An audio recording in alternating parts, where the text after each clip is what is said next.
Daily bytes में आप सबका स्वागत है। Welcome to daily bytes all of you once again. First and foremost extremely sorry, ये सेशन मुझे थोड़ा और पहले भी कंडक्ट कर लेना चाहिए था, but unfortunately because of some और other personal issues regarding health and all I was unable to conduct this session. क्योंकि आईपी बीएड के जो भी कैंडिडेट्स हैं जिनको भी बीएड एंट्रेंस इस बार एडमिशन लेना है, तो फर्स्ट काउंसलिंग का जो भी फॉर्म फिलिंग वगैरह है, मैं मान के चल रहा हूँ कि वो आप लोग कर चुके हो।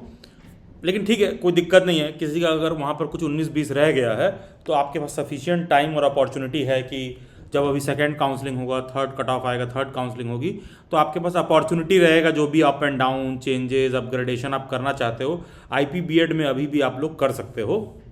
देखिए यार, आईपी बीएड एक ऐसी यूनिवर्सिटी है जिसमें आपको ऑलमोस्ट 22 से 24 कॉलेज बीएड का देखने के लिए मिलेगा। ठीक है, तो आईपी में होता क्या है, जब 22 से 24 कॉलेज रहते हैं तो कोई बच्चा ये ना सोचे कि मेरा रैंक खराब है तो मुझे कॉलेज मिलेगा कि नहीं मिलेगा। जितने बच्चे आईपी बीएड का फॉर्म फिल किए हैं ना, सबको कोई ना तो कोई कॉलेज मिल जाएगा। लेकिन क्वेश्चन यही है कि देखो यार, कॉलेजेस का ना, जहाँ पर 24 कॉलेज हों, 22 कॉलेज हों, वहाँ पर ना कॉलेजेस का रैंक ना अलग अलग होता है। देखो, कभी मैं 22 बोल रहा हूँ, कभी मैं 24 बोल रहा हूँ। उसका कारण ये है कि रजिस्टर्ड तो टोटल 24 कॉलेज होते हैं, लेकिन हर साल काउंसलिंग में 1-2 कॉलेज आपको अप एंड डाउन कुछ देखने के लिए मिलता है। तो कई बार काउंसलिंग के पोर्टल में आपको केवल 21-22 कॉलेज ही शो करेगा। वैसे टोटल मान के चलिए कि आईपी बीएड में आपको 24 कॉलेजेस रहते हैं। तो होता क्या है कि उन कॉलेजेस का ना आपस में भी रैंक है। ठीक है ना, किसी कारणवश रैंक है। कुछ कॉलेज का ऐसा है कि भाई एजुकेशन का एनवायरनमेंट, कैंपस वगैरह बेटर है, फिर आपको जो भी टीचिंग एक्सपीरियंस के लिए वो लोग भेजते हैं, better schools, better opportunity, better option के साथ भेजते हैं, और कहीं ना तो कहीं प्लेसमेंट वगैरह बेटर देखने के लिए मिलता है। इसमें कहीं से भी किसी कैंडिडेट के दिमाग में ये नहीं आना चाहिए कि अच्छा सर, मैं आईपी बीएड का फॉर्म फिल किया था, आईपी बीएड काउंसलिंग में पार्टिसिपेट कर रहा हूँ, और उधर मेरा डीयू का काउंसलिंग चल रहा है या बीएचयू का चल रहा है, तो वो आईपी यूनिवर्सिटी से ज़्यादा बेटर है क्या। देखिए, कोई भी और यूनिवर्सिटी या कॉलेज आईपी यूनिवर्सिटी से सिर्फ एक मामले में बेहतर है, मतलब खास करके दिल्ली यूनिवर्सिटी, जामिया उमिया के बारे में बात करें तो, कि उनका फ़ी कम है।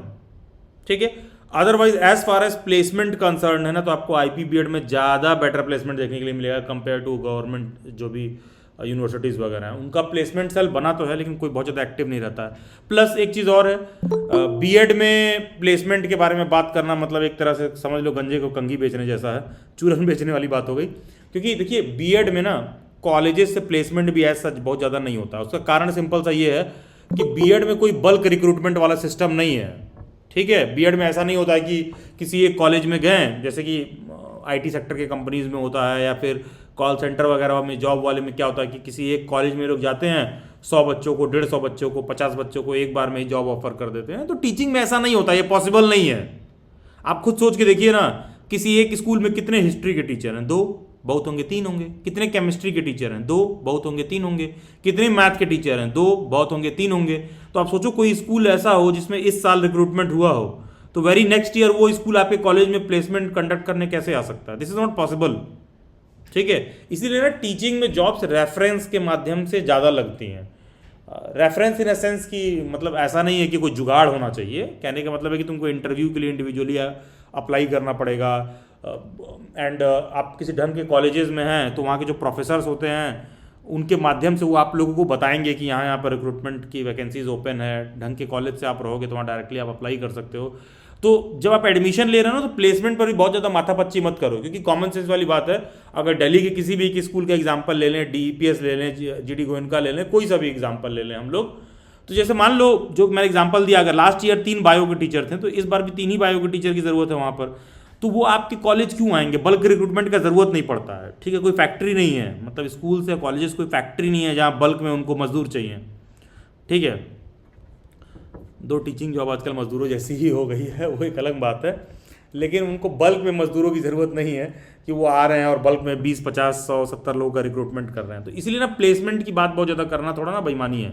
लेकिन एक बात का फ़र्क जरूर पड़ता है, आप एससीईआरटी से हो, आप कल को कहीं जॉब इंटरव्यू के लिए अप्लाई कर रहे हो, जो कॉलेज का इन्वायरमेंट है, जो प्लेसमेंट के रेफरेंसेज हैं, वो आपको बेटर देखने के लिए मिलेंगे कंपेयर टू किसी भी और आईपी के कॉलेज से, या फिर कोई और डीयू की कॉलेज से, या फिर जामिया, बीएचयू या कोई भी और सेंट्रल यूनिवर्सिटी के रिगार्डिंग आप बात कर रहे हो। बीएड में दो ये सेशन आईपी बीएड के रिगार्डिंग है। बीएड में पूरे कंट्री में एक ही कॉलेज जो मेरे नॉलेज में है जिसका प्लेसमेंट इंडिया के किसी भी और संस्था से बेहतर है वो है NCERT-RI। NCERT-RI बीएड में ठीक ठाक प्लेसमेंट देखने के लिए मिलता है, अच्छे अच्छे बड़े बड़े स्कूल्स आते हैं वहाँ पर रिक्रूटमेंट के लिए। बाकी के सभी जितने बीएड की संस्था हैं वहाँ पर प्लेसमेंट का यही सीन रहता है। कुछ कुछ स्कूल्स आते हैं लेकिन बहुत ज़्यादा रिक्रूटमेंट नहीं होता है, क्योंकि वहाँ मजदूरों की रिक्रूटमेंट नहीं हो रही है। तो ऐसा नहीं है कि मासेस में रिक्रूटमेंट नहीं होता है, ठीक है। तो IP बीएड के रिगार्डिंग जब हम बात कर रहे हैं तो कॉलेजेस का चुनाव करते समय प्लेसमेंट कोई बहुत ज़्यादा पॉइंट ऑफ फैक्टर नहीं होना चाहिए। लेकिन हाँ, कॉलेजेस जब आप सेलेक्ट कर रहे हो तो ऑब्वियस सी बात है कि बेटर कॉलेजेस होने चाहिए। जैसे कि आपका पहला प्रायोरिटी SCERT रहना चाहिए, फिर दूसरा प्रायोरिटी आपका महाराजा सूरजमल है, लीलावती है, इन दोनों में से कोई एक होना चाहिए। MSIT या लीलावती में से एक होना चाहिए। फिर कुछ लोग पूछते हैं कि सर MSIT या लीलावती में से कौन सा होना चाहिए? जो तुम्हारे घर के पास हो। सिंपल सा कारण है, जो तुम्हारे घर के पास हो। ये आपको अभी नहीं एहसास होता है, जैसे ही आप बीएड में एडमिशन लेंगे और जब 1 घंटा 2 घंटा मेट्रो में ट्रेवल करोगे, बस में ट्रेवल करोगे, तो तुमको एहसास होगा कि घर के पास वाला कॉलेज क्यों लेना था, ठीक है। आप उसको हल्के में मत उठाइए। ऐसा नहीं है कि MSIT में पढ़ने चले जाओगे तो वहाँ कुछ बहुत ज़्यादा उखड़ जाएगा, या लीलावती में जाओगे तो कुछ कम उखड़ेगा, ऐसा कुछ नहीं है। तो आप अपने लोकेशन के हिसाब से डिसाइड करेंगे। उसके बाद कुछ ठीक ठाक कॉलेजेस में आपको देखने के लिए मिल जाएगा। कालका ठीक ठाक कॉलेज है, गुरु नानक ठीक कॉलेज है, लेकिन उससे एक माइनॉरिटी इंस्टीट्यूशन है। फ़ी वगैरह थोड़ा ज़्यादा देखने के लिए मिलता है, 1,20,000 1,25,000 तक चला जाता है GNC में, ठीक है। जो लोग शहादरा साइड के हैं वही लोग गुरु रामदास को सेलेक्ट करें, ठीक है, कॉलेज। ये सब कुछ कुछ ठीक ठाक कॉलेजेस हैं। लेकिन यहाँ पर भी मैं आपको यही रिकमेंड करूँगा, कहीं ना तो कहीं प्रायोरिटी आपके लोकेशन के हिसाब से होना चाहिए। अब एक आखिरी बात इसमें यह है, बहुत से ऐसे भी बच्चे होते हैं जो बहुत खुशी खुशी बताते हैं कि सर हमको फलाना कॉलेज से फ़ोन आया है, वो कॉलेज वाला हमको कह रहा था एडमिशन ले लीजिए, सर बताइए क्या करें, सर बताइए क्या करें। यार मतलब फ़ोन उन्हीं लोगों को आता है जिनका कहीं एडमिशन नहीं हो रहा होता, ठीक है, सिंपल सा बात है ये। तो इसमें कुछ भी सेलिब्रेट करने जैसा नहीं है आपके पास।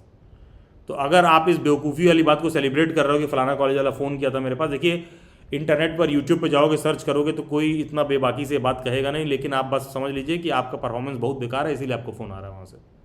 बात बस इतनी सी है और कुछ नहीं। कोई भी यहाँ ऐसा बच्चा नहीं होगा जो कह दे कि दिल्ली यूनिवर्सिटी वाले हमको फ़ोन किए थे कि आप बीएड में एडमिशन ले लो। जब तक कि काउंसलिंग में उनका नाम ना आया हो, डॉक्यूमेंट वेरीफाई ना हो रहा हो उनका, कोई ऐसा बच्चा नहीं है जो कहते दिल्ली यूनिवर्सिटी वाले फ़ोन किए थे। कोई ऐसा बच्चा नहीं है जो कहते BHU वाले फ़ोन किए थे, जामिया वाले फ़ोन किए थे, NCERT-RI वाले फ़ोन किए थे, या इसी IP में कोई ऐसा बच्चा नहीं है जो कह दे कि SCERT वाले फ़ोन करके कहते कि आइए एडमिशन ले लीजिए, ठीक है। वो एडमिशन लेने वाले कॉलेजेस वही होंगे, किसी का नाम श्री राम इंस्टीट्यूट होगा, किसी का नाम कुछ इंस्टीट्यूट होगा, कोई और दिल्ली का कॉलेज होगा। तो देखो यार, ये चीज़ लेकर आप बड़ा क्लियर रहिए, ठीक है। जैसे बहुत सारे लोग आता है कि अच्छा कॉलेज ऑफर कर रहे हैं और बच्चा क्या बोलेगा कि अरे काउंसलिंग हो रहा था सर, हमको एक मैम थी उन्होंने काउंसिल किया। अबे काउंसिल वाउंसिल नहीं किया, वो मैम ने तुमको बस अपने कॉलेज में एडमिशन का कोर्स सेलेक्ट करने के लिए कन्विंस किया, ठीक है। That is not career counselling. Career counselling के लिए बहुत पापड़ बेलना पड़ता है, बहुत एक्सपीरियंस और एक्सपर्टीज चाहिए, ठीक है। कोई फ्री में आगे नहीं करेगा। हमारे जैसे लोग अगर आधा घंटा किसी करियर काउंसलिंग में देते हैं तो 2,000 रुपये लेते हैं, मिनिमम बता रहा हूँ, न्यूनतम उतना तो चाहिए ही चाहिए, तब जाके तो 1 घंटे बात करेंगे अकेले, नहीं तो बात ही नहीं करेंगे। तो वो अगर आपको फ़ोन करते हैं, आप कह रहे हो कि करियर के रिगार्डिंग समझा रहे हैं, वो कुछ नहीं समझा रहे हैं, वो तुमको बस ये समझा रहे हैं कि उनके कॉलेज में एडमिशन क्यों लो, ठीक है, वो ये समझा रहे होते हैं। और उसके पीछे का लॉजिक क्या होता है, वो तुमको ये समझाएंगे अरे देखिए किसी भी कॉलेज में एडमिशन ले लीजिए, बात तो एक ही है, आपको आगे गवर्नमेंट जॉब में अप्लाई करना है, डिग्री की वैल्यू तो सेम ही होती है। मतलब ये सब बहुत बड़ा कुतर्क है, ठीक है। ये बिल्कुल कुछ वैसी बात है कि ये मेरा एंड्रॉयड का फ़ोन है, ये 15,000 रुपये का है, और मेरा आईफोन हो 1.5 लाख रुपए का हो, कोई कहे यार दोनों तो फ़ोन है, दोनों से तो बात ही होती है, ठीक है। ये कोई बात नहीं भाई, बहुत बड़ा कुतर्क है भाई। फ़ोन तो मतलब तुम एक कुतर्क दे सकते हो कि अरे सर 1,000 रुपये का फ़ोन हो चाहे 20,000 रुपये का फ़ोन हो, दोनों से बात ही होता है। ज़रूरी है कि कोई बात करने वाला होना चाहिए, बात का वैल्यू तो सेम ही है। तो फिर मर क्यों रहे हो 1,000 रुपये फ़ोन या 20,000 रुपये फ़ोन या 1.5 लाख वाले फ़ोन के लिए, ठीक है। और ये लाइफ में एक कैटेगरी वाला सिचुएशन आपको हर जगह दिखेगा, किसी भी प्रोडक्ट के लिए आप जाते हुए चीज़ देखने के लिए मिलता है। कॉलेजेस का भी वैसे ही है, ठीक है, कॉलेजेस का भी वैसे ही है। कोई कहे 5 स्टार में क्यों डिनर कर रहे हो, सड़क पर 20 रुपये में जनता खाना मिलता है, पूरी सब्जी खा के पेट भर लो, और उससे भी तो लोग पेट भर ही रहे हैं। तो ये बहुत मतलब कुतर्क वाली बात है, ठीक है।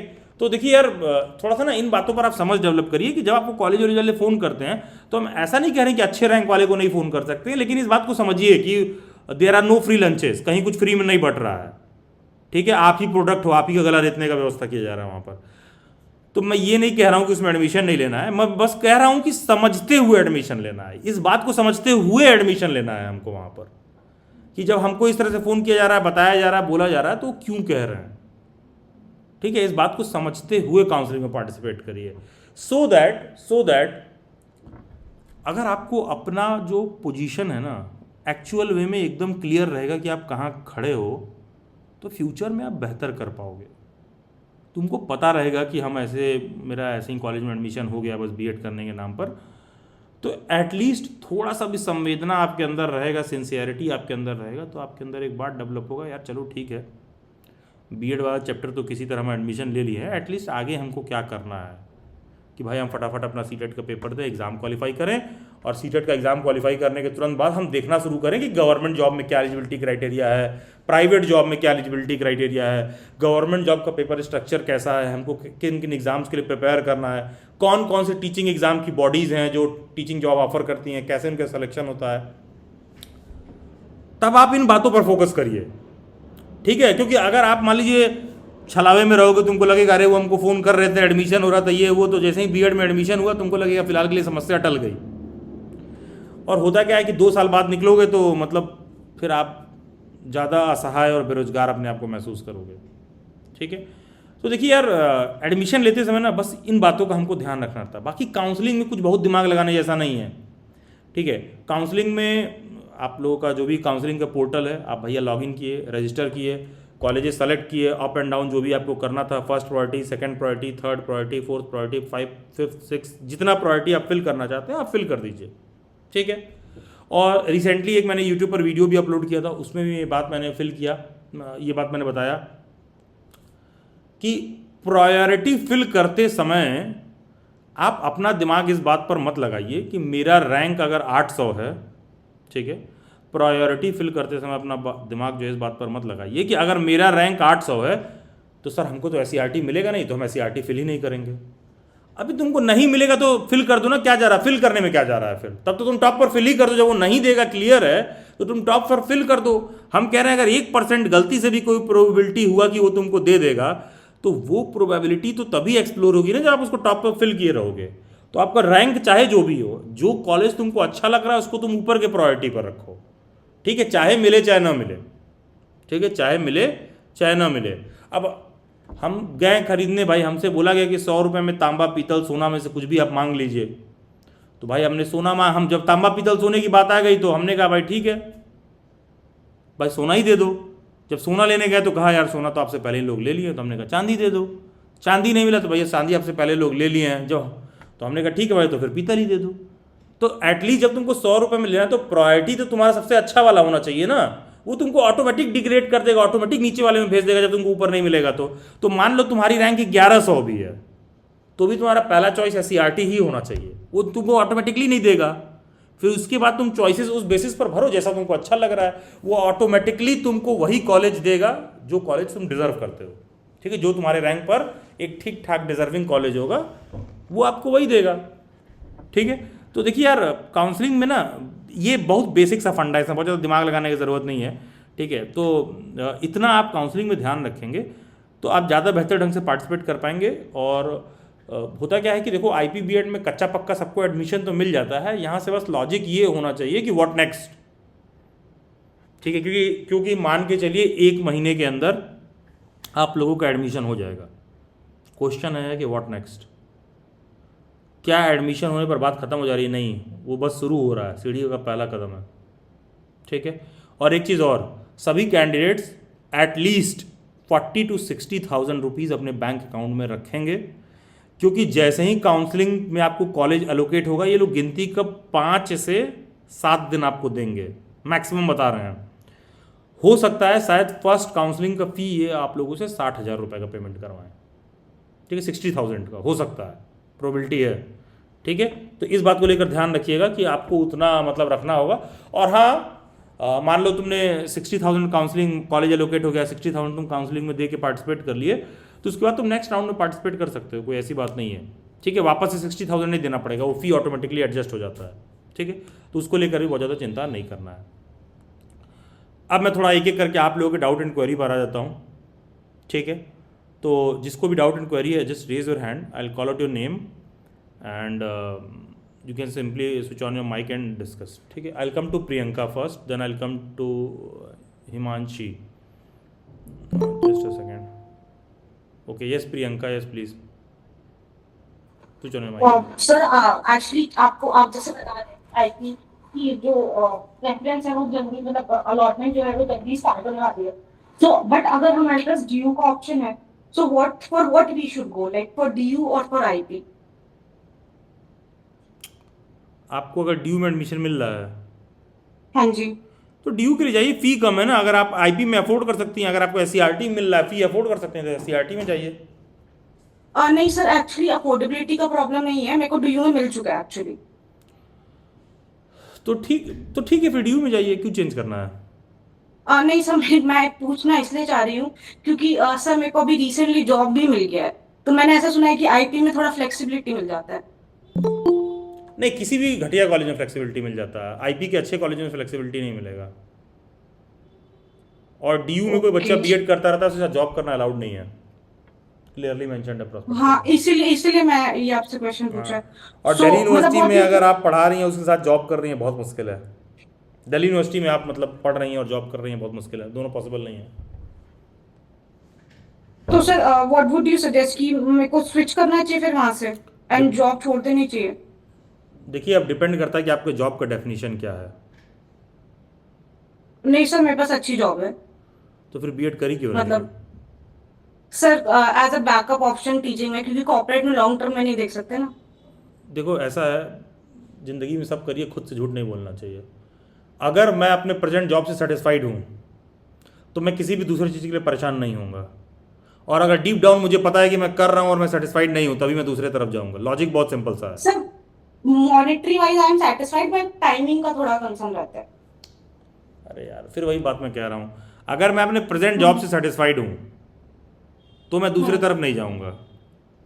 ठीक है, लॉजिक ओके। बहुत सिंपल सा है। अगर मैं प्रेजेंट जॉब से सेटिस्फाइड हूँ तो मैं दूसरी जगह नहीं जाऊँगा। जैसे मान लो अगर मैं डेलीवेट्स में काम करता हूँ, मैं इससे सेटिस्फाइड हूँ, तो मुझे गवर्नमेंट जॉब कितना भी आप दे दीजिए, मैं नहीं जाऊँगा। ठीक है, कितना भी दे दीजिए। हम्म। प्राइवेट जॉब की बात छोड़ दीजिए, गवर्नमेंट भी दे दीजिए, जो भी कर दीजिए। ठीक है, दो दो तीन दिन में गवर्नमेंट टीचिंग जॉब का एग्जाम क्वालिफाई कर चुका हूँ, तो मुझे नहीं जाना है, तो मेरे को एकदम क्लियर है। ओके। ठीक है, नहीं जाना है, बात खत्म। हम्म।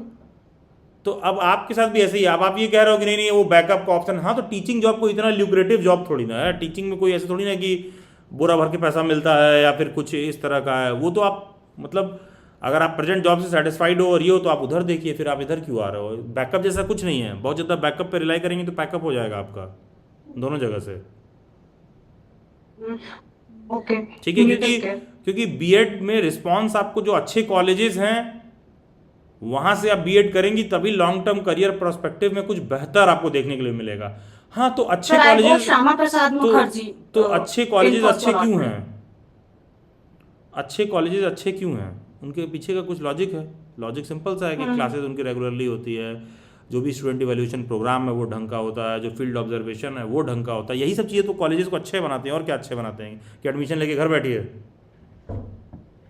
नहीं नहीं, obviously that is I am thinking about it. हाँ, तो ये चीज़ है। तो इसमें बैकअप जैसा कुछ नहीं है। अगर आप अपने प्रेजेंट जॉब से सेटिस्फाइड हैं तो आप इधर नहीं आती। ठीक है, और ठीक है, अगर ठीक है सर। पहले वाले प्यार में प्यार रहता तो दूसरे में आदमी पढ़ता नहीं। नहीं सर, प्रॉब्लम पैसा नहीं है एक्चुअली, बस नहीं, वही है मैं कि कह रहा हूं टाइम की पहले वाले फ्लेक्सिबिलिटी रहती प्यार है। में, if your first love would have been a true love, then you wouldn't have fallen for second. ठीक है, ओके। लॉजिक श्योर सिंपल सा सर, है विल तो। Take it. हाँ, तो ये चीज़ है। हाँ जी। तो और दोनों नहीं हो सकता है। ये सब भी कोई बहुत बहुत मतलब देखिए, मतलब ले मैं लैंग्वेज बोले तो कोई बहुत शानागिरी वाली बात नहीं है कि हम यहाँ एडमिशन ले लेंगे और वहाँ कॉर्पोरेट में जॉब करते रहेंगे, ऐसे कुछ नहीं होगा। ठीक है, दो नाव पर सवारी करने से हम्म। कुछ नहीं होगा फिर। हम्म। ठीक है। ठीक है सर। ठीक है, ओके, चलिए, ठीक है। Thank you so much for thank you, response. बहुत सारी शुभकामनाएं। Okay, then thank I you. Will come to Himanshi. Hello. जी हिमांशी बताइए। Good evening good sir. Evening Himanshi. कैसे हैं सर आप? I am good, what about you? मैं अच्छी हूँ सर, बस थोड़ी सी कंफ्यूजन है जी जी मेरी, बताइए तीन चार बताइए। डाउट्स हैं मेरे। बोलिए हिमांशी बोलिए। हाँ जी सर। सर मैंने ड्यू का भी फॉर्म भरा था एंड आईपीओ का भी। ड्यू में तो मेरे थोड़े नंबर नहीं बने दोनों में, ठीक है कोई स्पेशल में भी नहीं, और आईपीओ में मेरी रैंक सर 1153 है। ठीक है। 1153 और ओके ठीक है हाँ हाँ हाँ जी, हाँ 1153 एंड एससी कैटेगरी है मेरी। जैसे आपने वीडियोस में बताया कि आप अपने नियर बाय कॉलेजेस ऊपर रखिए, बाकी जो आपको लगता है वो नीचे रखिए। फिलहाल मैंने सर 8 कॉलेज रखे हैं मेरे नियर बाय। मैं बताऊं तो मेरे कम से कम ना 6 कॉलेजेस हैं सर जो अंडर 36 मिनट्स आते हैं, बाकी आप लगा लो कम कम आते हैं ऊपर के सारे। सबसे कोई शॉर्टेस्ट 20 ड्यूरेशन मिनट कौन सा है? सबसे shortage edge 16 minute GNC. GNC अगर अफोर्ड कर सकती हैं तो चाहिए। हाँ जीएनसी जी। थोड़ा महंगा है और कॉलेजेस की तुलना में। हाँ सर महंगा है एंड सर मेरा ये तो है। बाकी स्कॉलरशिप का भी मुझे पूछना था सर कि इन मुश्किल है। कॉलेजेस में मिलती है? मिल जाती है कैटेगरी से, शायद मिल जाए, अदरवाइज मुश्किल रहता है। हाँ जी, कैटेगरी से मिल जाती है सारे हाँ कॉलेजेस में। नहीं, नॉट नेसेसरली, कोई ज़रूरी नहीं है। जीएनसी वाले तो कह रहे थे मैम आपके आ जाएंगे पैसे ऐसे ऐसे सारे देखो अगर कॉलेज फिल वाले करते कह हो रहे थे तो। कि आ जाएगा तो आ जाएगा, हाँ जी, तो क्योंकि वो और कैटेगरी देख कॉलेज के से। कहते हैं, कैटेगरी से हाँ हो जी। सकता है कि आ जाए। हाँ जी, वो कह रहे थे कोई स्कीम निकलती है गवर्नमेंट की, उसमें आप नहीं देखो, अप्लाई करोगे। ओबीसी ईडब्ल्यूएस में दिक्कत होता है, अच्छा। एससी एसटी वाले में दिक्कत नहीं होता है। ठीक है, आ जाती है। अच्छा। और अगर आपको ये कंफर्म करना है कि स्कॉलरशिप आ जाएगी कि नहीं आ जाएगी, सबसे बेस्ट हाँ तरीका जी। है कि उस हाँ कॉलेज को जी जाइए, पर्सनली विजिट करिए और उनसे पूछ लीजिए। अगर वो कह रहे हैं कि आ जाएगी ना तो आ जाएगी। सर मैंने विजिट तो नहीं किया टू बी ऑनेस्ट, बट मैंने कॉल पे पूछा था मैम से नहीं तो नहीं नहीं उन्होंने नहीं, काफी देखिए देखिए, कंफर्मली एक बोला। चीज़ मैं सभी कैंडिडेट्स को यहाँ पर ये भी बोलूँगा, अगर आप लोग 2 या 3 या 4 कॉलेजेस के बीच में कंफ्यूज्ड हैं, भाई देखो जहाँ 2 साल पढ़ना है ना, सबसे बेस्ट तरीका ये है कि आधा एक घंटा समय निकालिए और जाइए उन कॉलेजेस को इन पर्सन विजिट कर लीजिए। वहाँ जाके पूछ लोगे और सारा डाउट क्लियर हो जाएगा। बस फंसिएगा नहीं, क्योंकि वो फ़ोन नंबर लेके फिर तुमको कन्विंस करने लगेंगे हमारे यहाँ एडमिशन लो, ये लो वो लो। ठीक है, बस विजिट करो, विजिट करके चले आओ, देखो कि कैसा है। ठीक है, तो जीएनसी अगर आप जा रही हैं तो उनसे पूछिए, अगर इन पर्सन सामने आके फेस टू फेस कह रहे हैं कि स्कॉलरशिप आ जाएगी तो आ जाएगी। ठीक है ना, कॉलेज वाले इस पर गलत आइडिया नहीं देंगे आपको। ठीक है, हिमांशी सोनी माइक, हिमांशी माइक। ओ हेलो सर, जी। आवाज आ रही है? Yes yes. हाँ जी सर, मेरे 2-3 डाउट और हैं कि मैंने ना अभी कितने तीन, एक तो सर मैंने एससीईआरटी, एक एमएसआईटी लीलावती और वीडी इंस्टीट्यूट है कोई वो, और गुरु नानक और कमल इंस्टीट्यूट डाला है एंड लिंगियाज और एसटी लॉरेंस कॉलेज। सेंट सो यही लॉरेंस। है मेरी फीलिंग, इसके ज्यादा डालूं क्या? मेरी देखो ये तो कमल इंस्टीट्यूट आई वोंट रिकमेंड। ठीक है। मैं हटा दूंगी फिर। और एक जो रोहिणी में है, पहले बहुत पॉपुलर था, गीता रतन, वो भी मैं बहुत रिकमेंड नहीं हाँ करूँगा। जी। ठीक है। अच्छा। बाकी का गीता ठीक है। रतन ये मैंने हटा दिया सर ड्रेस कोड की वजह से।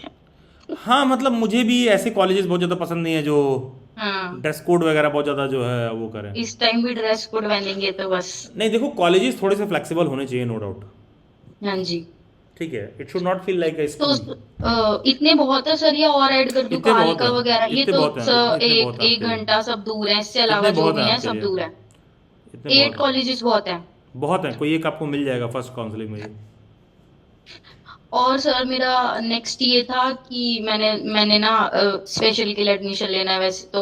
स्पॉट राउंड में अगर मैं अभी मुझे कोई कॉलेज अलॉट होता है देन मैं स्पॉट राउंड के लिए एलिजिबल होती यस हूँ, तो मैं रहेंगी, ड्यू बिल्कुल रहेंगी। ड्यू के 81 मार्क्स आए थे मेरे स्पेशल में, तो उससे अकॉर्डिंग मुझे मिल जाएगा नहीं स्पेशल बहुत में? मुश्किल है, देखिए मार्क्स आपके अच्छे नहीं हैं। अच्छा। हाँ जी सर। ठीक है, एटलीस्ट आपको 100 मार्क्स का प्रोग्रेस चाहिए कम से कम दिल्ली यूनिवर्सिटी में पहुंचने के हाँ लिए। जी। तो बाकी होना होगा तो कैटेगरी सही होगा, अदरवाइज मुश्किल है या नामुमकिन है कह लीजिए। अ, अच्छा, मैंने आज कॉल की थी इनके किसी मैम के पास, इन्हीं के इंस्टीट्यूट में जो बीएड कराते हैं आईपीयू से, उन्होंने बोला हो जाएगा। बाकी आप कह रहे हो तो मैं फिर रिस्क नहीं लूंगी, मैं नहीं नॉर्मल आईपी में बीएड तो की हो ही तरफ ही जाएगा, जाऊंगी। आईपी में तो फीस अच्छा हाँ खासा जी। तो हो ही जाएगा, एडमिशन लेने वाले कम रहते हैं क्योंकि फीस ज़्यादा है तो। एंड स्पेशल के लिए भी कह रही थी मैम की बेटा एससी कैटेगरी हो तो स्कॉलरशिप वगैरह का हो जाएगा। आईपी में ना हाँ जी, हाँ तो फिर डीयू क्यों और बोल रही स्पेशल हैं? बीएड में हाँ तो आईपी में हो जाएगा, कौन सा बड़ा चीज़ है। 81 मार्क्स स्पेशल में। हाँ कैटेगरी से हो जाएगा आईपी में। अच्छा, फिर तो ठीक है। और बस ये, फिर अगर मेरा फर्स्ट में नॉर्मल बीएड में हो जाता है तो वो विड्रॉ कितने दिन में देंगे अगर आ जाता है स्पॉट में तो? यार स्पॉट अभी 1 महीने बाद होगा, इस पे क्यों बात कर रही नहीं, हैं बस भाई। वैसे ही पूछ रही हूँ, नॉर्मली बस। लेता है, समय लेते हैं, 2-3 महीने लेते हैं। समय लेता है ना, क्योंकि ऑब्वियसली 60,000 वहां पे करने पड़ेंगे तुरंत, हम्म। और वहां से तो एकदम से मिलेंगे नहीं। नहीं देखो, काउंसलिंग के समय अगर ऑनलाइन ही पोर्टल से आदमी विड्रॉ कर लेता है तब तो तुरंत आ जाते हैं। जब भी कॉलेज के हाँ पास जी, फीस चला जाता है तब विड्रॉ करना था, समय लगता है 1-2 महीने। हाँ जी। ठीक है, क्योंकि वो उसका लॉन्ग प्रोसीजर है। हम्म। ठीक है। बस सर मेरी यही क्वेरी थी। और सीटेट का बैच कब स्टार्ट होगा ये भी बता दो। 16 जुलाई, जिसका एनरोलमेंट चल 16। रहा है ऑलरेडी। ओके। 16 जुलाई थैंक से। You so much sir. ठीक है, ओके हिमांशु, बहुत सारी शुभकामनाएं। एंड एक चीज़ और, देखो यार हाँ एक जी, चीज़ हमेशा ही ध्यान रखिएगा। देखिए आपके जो भी मार्क्स हैं, ठीक है, जो भी आपने हाँ बीएड जी। वगैरह पेपर दिया है, चाहे आईपी हो चाहे डी हो, देखिए आपके मार्क्स अच्छे नहीं हैं। तो हाँ, देखो, नहीं है। देखो इट्स नॉट अबाउट कि मेरे मार्क्स अच्छे हैं कि नहीं है।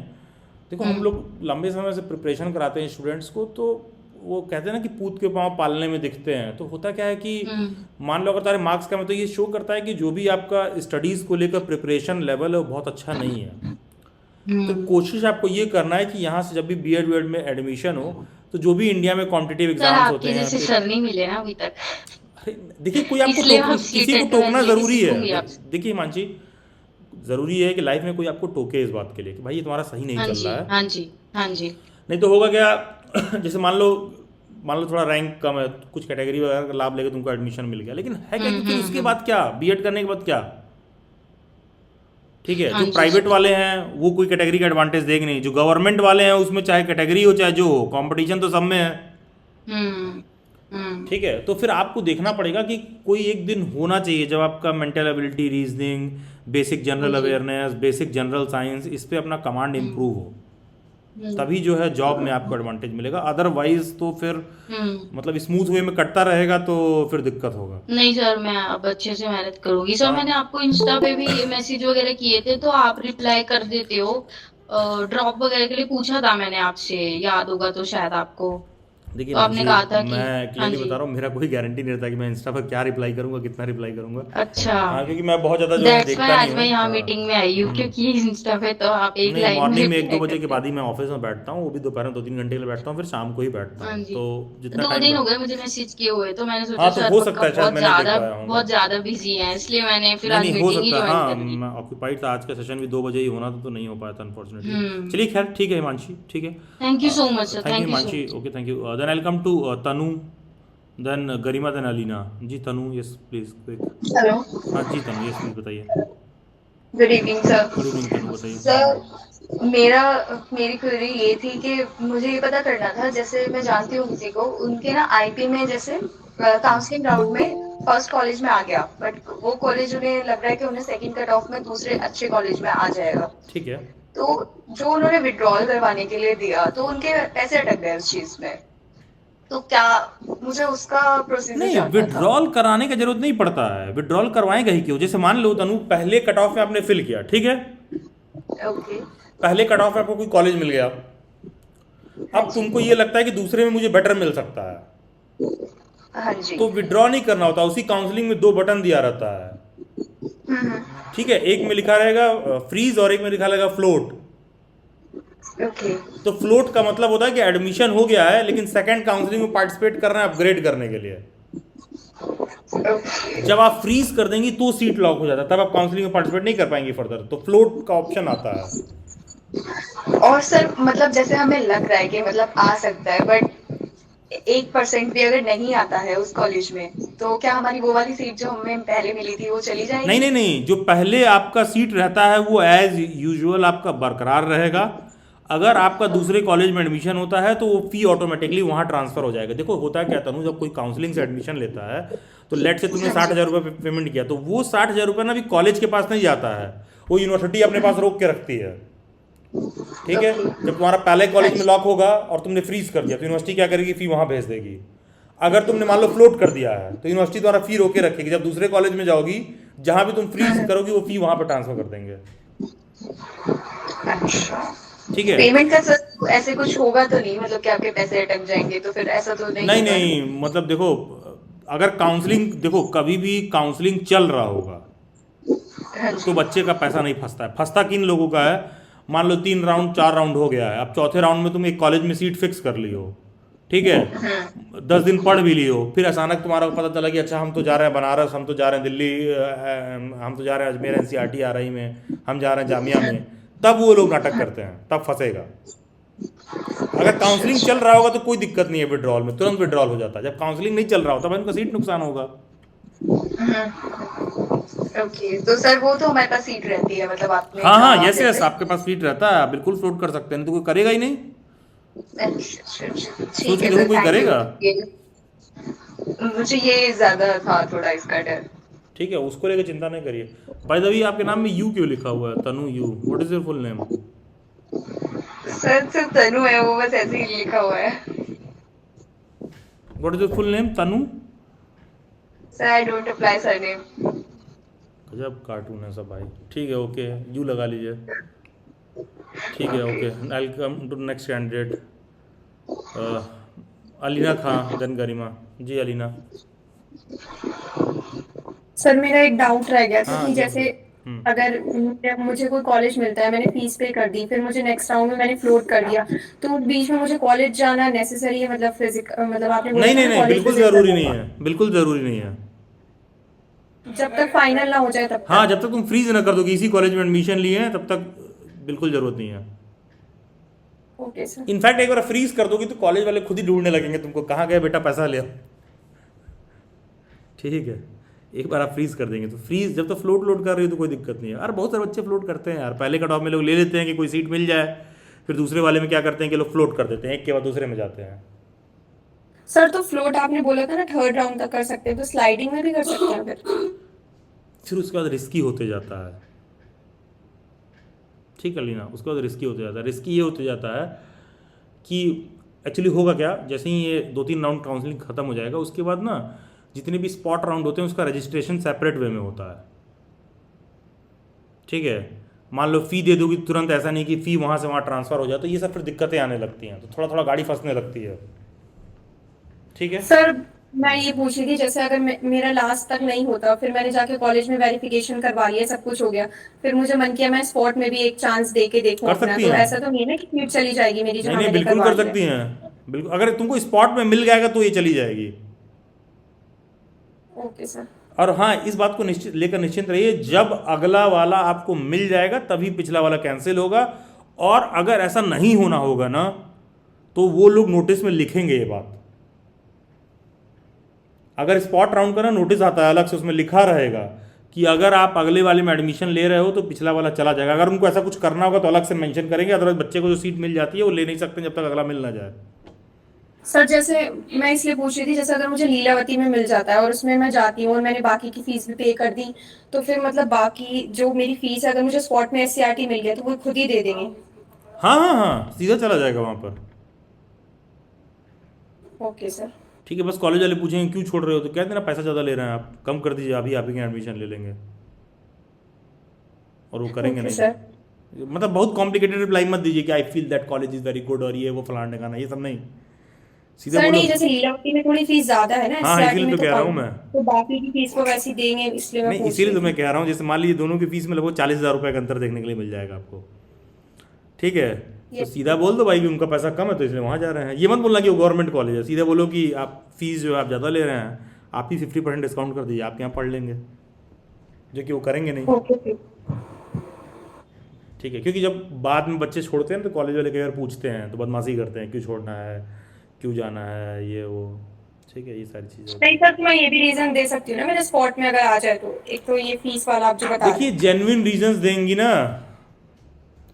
तो वैसे तो ट्रांसफ़र हो जाएगा, लेकिन थोड़ा सा हल्का सा आप टसल महसूस करेंगे, थोड़ा सा बुली करते हैं कई बार कॉलेज वाले। ठीक है, अगर एक बार एडमिशन ले लेती हैं फिर जाके स्पॉट राउंड में चेंज करेंगे, क्योंकि स्पॉट राउंड होते होते अभी 1 महीना लगेगा यहाँ से कम से कम। ठीक है, तो स्पॉट राउंड में बहुत कम बच्चे चेंज करते हैं। ठीक है, तो कोशिश करिए कि उतनी की आवश्यकता ना पड़े। Okay sir. ठीक है, okay, thank you Alina. Yes Garima, then welcome to Mansi Sood, जी Garima. Hi, so hope you are doing good. So registration जो कर रही थी ना काउंसलिंग के लिए, तो उसमें अपीयरिंग कैंडिडेट्स के लिए तो वो था कि आपको एडमिट कार्ड डालना है विद अपेंडिक्स 4, राइट? तो मैंने पढ़ा नहीं था अपेंडिक्स 4, मैंने ना सिर्फ एडमिट कार्ड ही डाल दिया है, मतलब कोई उसकी दिक्कत पे नहीं है, क्लिक करके। तो कुछ बहुत ऐसा कुछ इशू तो नहीं कोई होगा ना? दिक्कत नहीं है, नहीं ना? कोई इशू नहीं, ओके उससे कोई सर। दिक्कत नहीं होगा। कुछ होगा भी ओके, ना तो आपको बोलेंगे कि प्लीज़ इसको अपडेट करिए। अच्छा, मतलब ऑन द वेबसाइट इटसेल्फ? हाँ हाँ, वो आपको बताएंगे। कुछ ऐसा रहेगा तो अब आपको पोर्टल में आ जाएगा, या फिर आपको वो मेल करके या फिर कॉल करके इन्फॉर्म करेंगे। ठीक है सर। ऑल्सो ये सर, जो ये स्पॉट राउंड वाला जो है ना, ये ये बहुत कॉम्प्लेक्स लग रहा है 1 महीने बाद है, अभी। जब होगा ना। देखो देखो, जब होगा तो कॉम्प्लेक्स नहीं लगेगा। अभी से मैंने सोच रही सर, हो इसलिए कॉम्प्लेक्स लग रहा है। हाँ हाँ, मतलब सुन के लग रहा है। मैंने अपने तो रैंक के अकॉर्डिंग 2 ही कॉलेज पर है, SCRT और MSIT। तो मेरे को भी यही है कि अगर मेरे को फर्स्ट सेकेंड और थर्ड राउंड में मतलब MSIT मिला और अगर अपग्रेड नहीं हुआ, तो फिर एकदम चांसेस कम हो जाते हैं। क्या होगा? आपकी रैंक इसलिए 105 है, कितनी थी ना? नहीं, 77 है सर। 77 है, तो ठीक है। फर्स्ट मतलब आई गेस मिल जाएगा, थर्ड कट ऑफ तक, सेकंड कट ऑफ तक। ऐसी नहीं, मुश्किल भी हो सकता है। हम्म, मतलब ठीक है, दूसरा नंबर वाला तो कोई भी मिल जाएगा। देखिए SCRT भी मिल ही सकता है, प्रोबेबिलिटी है। हम्म, ठीक है सर, ठीक है। ठीक है, लेकिन मैं ऐसे ओके। बता रहा हूँ, मैं लास्ट ईयर मेरी एक स्टूडेंट थी, उसका रैंक था 47, उसको नहीं मिला था फर्स्ट कट ऑफ में, सेकंड में मिला था उसको। ठीक है, तो हाँ, ऐसा है। that's why I was also thinking कि अगर SCRT मिल जाए तो it's better even if it is in the spot round। तो वही थोड़ा हाँ, yes system com. Yes. Okay. Do not hesitate to give the good when going for the great. तो कोई दिक्कत नहीं है, कोई अच्छा मिल रहा है उसको छोड़ के जाने में और बेटर के लिए बुराई नहीं है। ठीक है, yes. Okay then I come thank to, you. Thank you Garima. Yes, welcome to Mansi Sood, then Rajat, then Yashika. Yes Mansi. Hello sir. Hello Mansi ji, बताइए। सर मुझे ना बीएड स्पेशल में एडमिशन लेना है ITU पे। ठीक है। तो मैं इसके अंदर कौन कौन से कॉलेज के अंदर मतलब दे सकती हूँ? फिलहाल तो मैंने काउंसलिंग के लिए फॉर्म फिल करा है, वहाँ पे सिर्फ 4 कॉलेज हो रहे हैं। हाँ देखो, स्पेशल एजुकेशन में आपको इस बात के लिए परवाह करने की ज़रूरत नहीं कि कौन सा कॉलेज अच्छा है, कौन सा कॉलेज अच्छा नहीं है। ठीक है, क्योंकि रीज़न सिंपल सा है, क्योंकि ये बातें उन लोगों पर लागू होती हैं, ये बातें वहाँ पर लागू होती हैं जहाँ बहुत सारा ऑप्शन हो। IPBED में, स्पेशल एजुकेशन में ये मैटर नहीं करता कि कौन सा कॉलेज अच्छा है, कौन सा कॉलेज अच्छा नहीं है, क्योंकि हर सर कॉलेज मुझे एक अलग मतलब तरह जो के अभी कॉल भी क्योंकि आया है क्योंकि हर वो कॉलेज मुझे जहांगीरपुर। क्योंकि हर कॉलेज एक अलग तरह के इंटेलेक्चुअल डिसेबिलिटी में बीएड करवाता है। ठीक है, जैसे कहने का मतलब है कि अगर ये कॉलेज मेंटल रिटार्डेशन में बीएड करा रहा है तो अगला विजुअल इम्पेयरमेंट में करा रहा है, तो हम दोनों में कंपेयर नहीं कर सकते हैं कि कौन बेहतर है। जैसे मान लो एक संतरे बेच रहा है, एक आम बेच रहा है, तो दोनों को हम कंपेयर नहीं कर सकते। टोटल 4 कॉलेजेस हैं ना, चारों कॉलेजेस के रिगार्डिंग आप देखेंगे कोई ऑटिज्म स्पेक्ट्रम सिंड्रोम में स्पेशल एजुकेशन में बीएड करा रहा है, कोई इंटेलेक्चुअल डिसेबिलिटी में करा रहा है, कोई विजुअल इम्पेयरमेंट में करा रहा है, कोई डिसलेक्सिया में करा रहा है। तो सबका जो वो देखोगे ना अलग है। अब आप ये देख लीजिए कि कौन से किस तरह के दिव्यांग छात्रों के लिए आप बीएड करना चाह रही हैं, तो उस हिसाब से कॉलेज चूज करिए। ठीक है, सर मुझे जो अभी कॉल भी आया है वो कोई जहांगीरपुरी से आया है कॉलेज से, मतलब कि आप आके विजिट करें एक बार। तो विजिट कर लीजिए, देख लीजिए, चारों कॉलेजेस विजिट कर लीजिए। निपिट वैसे ठीक पड़ता है। मतलब इसको छोड़ के और किसी कॉलेज में नहीं ले सकते, या मतलब आईपी के टोटल 4 ये ही 4 कॉलेज, अभी इसमें आपको समझाया, बात जो होगा? समझ में आई मैं क्या कह रहा हूँ। समझ नहीं आया सर। नहीं समझ में आया ना, हाँ, तो फिर इसीलिए अपनी वाली आप बोले जा रही हैं। ठीक, और जब नहीं समझ में आया तो बोलिए ना कि नहीं समझ में आया। क्या नहीं समझ में आया ये भी बताइए। सर कंफ्यूज इतनी हो रही हूँ, मतलब साइबर कैफे वाले तो भैया तो मतलब यही कह रहे कि ये 4 कॉलेज में हो सुनिए, सकता है अगर आप स्पेशल। साइबर कैफ़े वाले भैया से राय लेती हैं तो मेरे साथ मीटिंग में मत आया करिए। ठीक है, चाहे आपको सुन के बाद बुरा लग रहा हो। आपको मतलब खुद इतना सा कॉमन सेंस होना चाहिए। टीचर बनने की बातें करते हैं आप, और आपको राय लेने के लिए साइबर कैफ़े वाले भैया के पास जाना पड़ता है। ठीक है, वो बताएंगे सब कैफ़े में बैठ के कि कौन सा कॉलेज अच्छा है और कौन सा नहीं है, क्या अंडरस्टैंडिंग है उनका स्पेशल एजुकेशन में। देखिए, मूर्ख वो नहीं है, मूर्ख वो लोग हैं जो उनसे पूछ रहे हैं।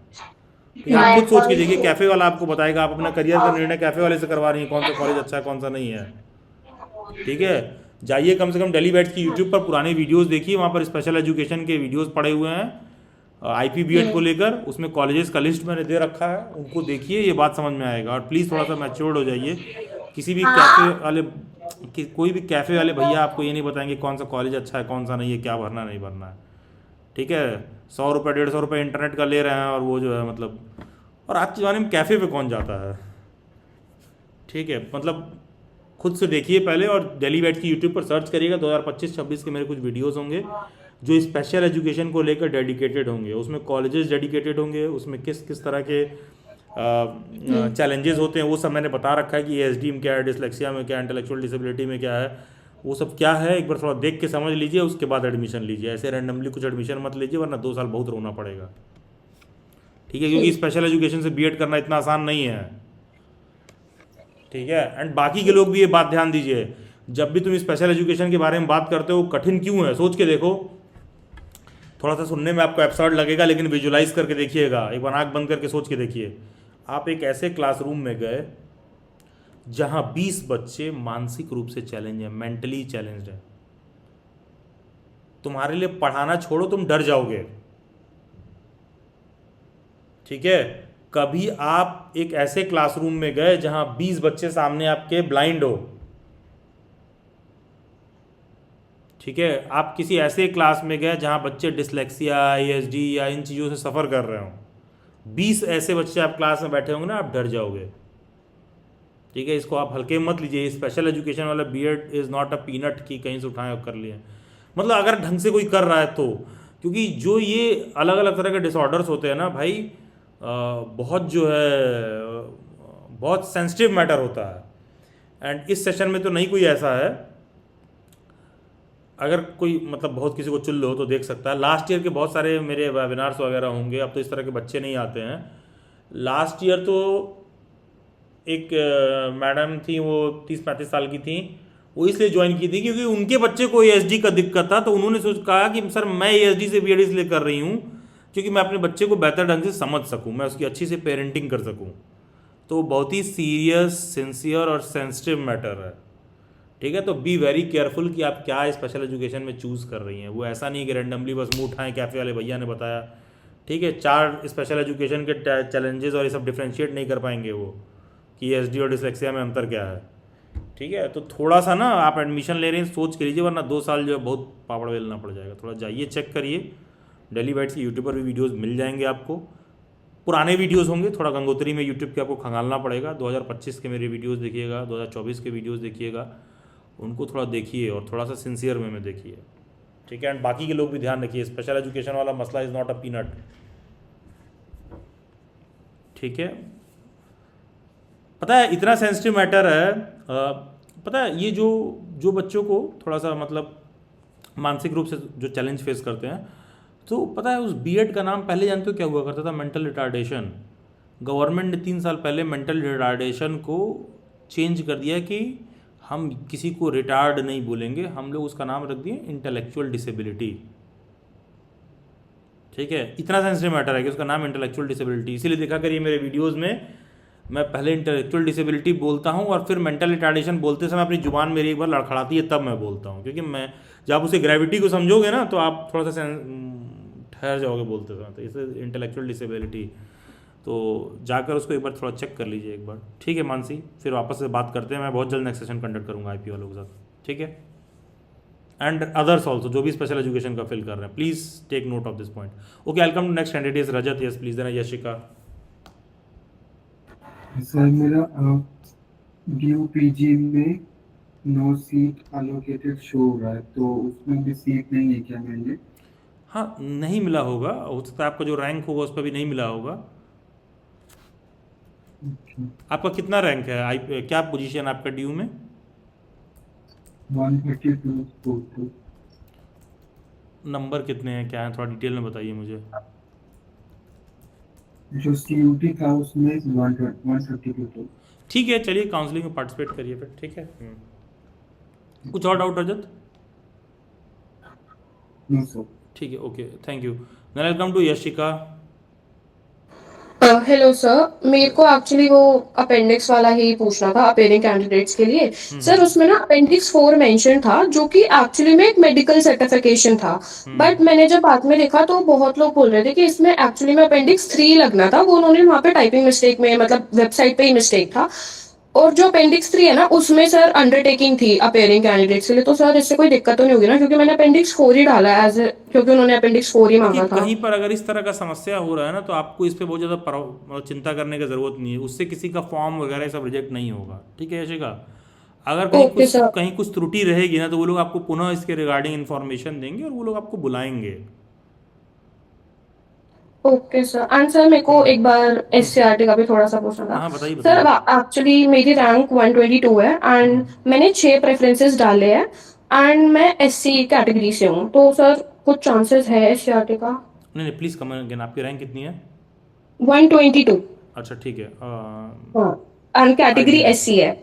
हाँ, चांसेस हैं सेकंड कट ऑफ तक मिल जाएगा ना, फर्स्ट में मिल सकता है। दिल्ली है, दिल्ली का कैटेगरी है।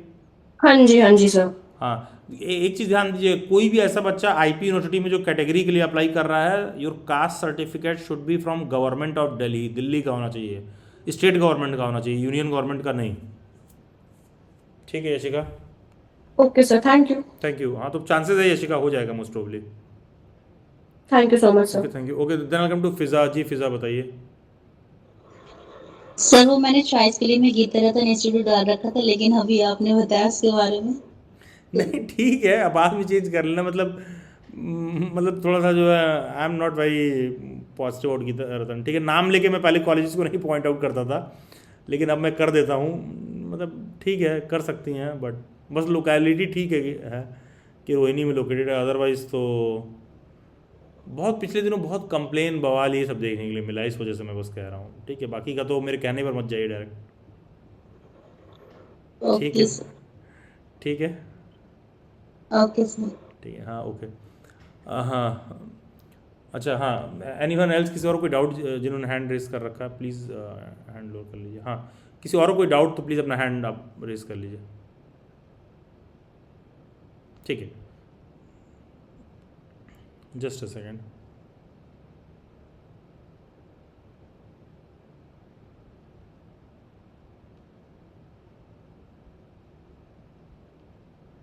ये देखिए डेली वेट्स की यूट्यूब पर पुराना एक वीडियो है, आपको मिल जाएगा, ठीक है। ये देखोगे ना, ये अलग अलग, ये टोटल 4 कॉलेज है, इनका आपस में कोई कंपैरिजन नहीं है, ठीक है ना। देखोगे इसमें 4 अलग अलग तरह के हैं, ठीक है।